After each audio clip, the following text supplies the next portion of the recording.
Dr. Vicki Peterson. I'm founder of Health Now Medical Center and co-author of the book, The Gluten Effect. Today's question comes from a 34-year-old woman who was recently diagnosed with osteoporosis.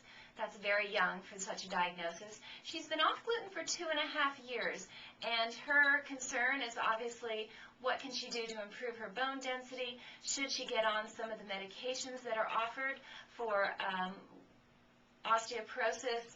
Are there any concerns with that? So a number of issues, but they're all very, very important.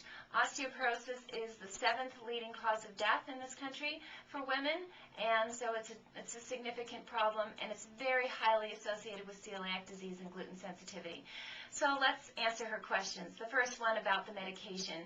There are medications for osteoporosis. What happens with natural healthy bone is that new bone is brought in and old bone is removed. So the bone is a constantly evolving structure in our body. What these drugs do is they keep the old bone there longer because the body is not bringing in the production of new bone. So what's the problem with this is that this is not healthy new bone, and it's more brittle, and there's definitely some liabilities associated with that. There's also considered to be a cancer risk with some of the medications. That one is a little bit early in the determination, but enough side effects that for a 34-year-old who has enough good hormones and, of course, has now found she's gluten sensitive, there should be enough health and vibrance there to really reverse this, because I've seen nice reversals in women in their 60s. So at 34, she should definitely have the wherewithal to do that. So why isn't it happening is really the question when she's been off gluten very well for 2.5 years. Number one, I definitely would like to look at her calcium consumption.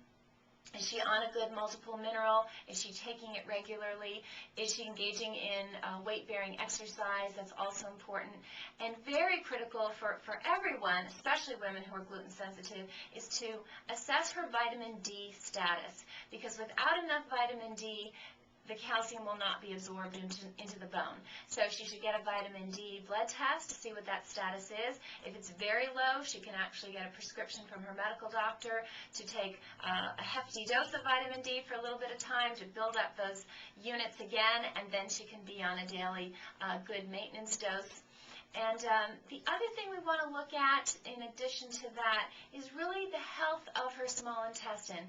Because if she's truly off the gluten, which I believe she is, then her intestines should have healed enough so that she would be absorbing these nutrients.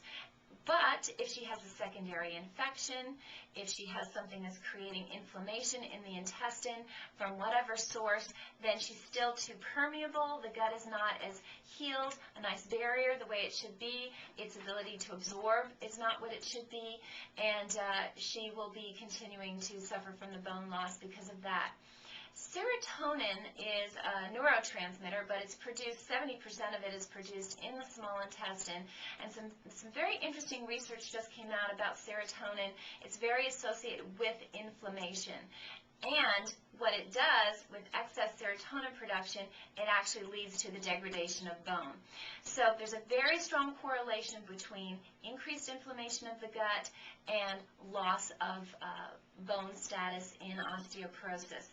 So, to reiterate, I don't think the drugs are the best idea, especially in so young a woman. I would like to assess her vitamin D status, and also to make sure there's nothing inflammatory in her intestines, just keeping them inflamed, keeping them from healing.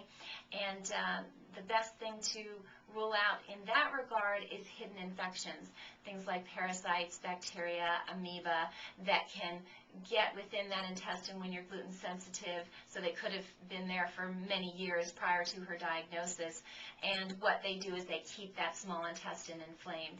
And we call them hidden infections because you don't have the obvious symptoms that you would expect with an intestinal infection. You don't have a fever. You're not running to the bathroom. So that's why we call them hidden.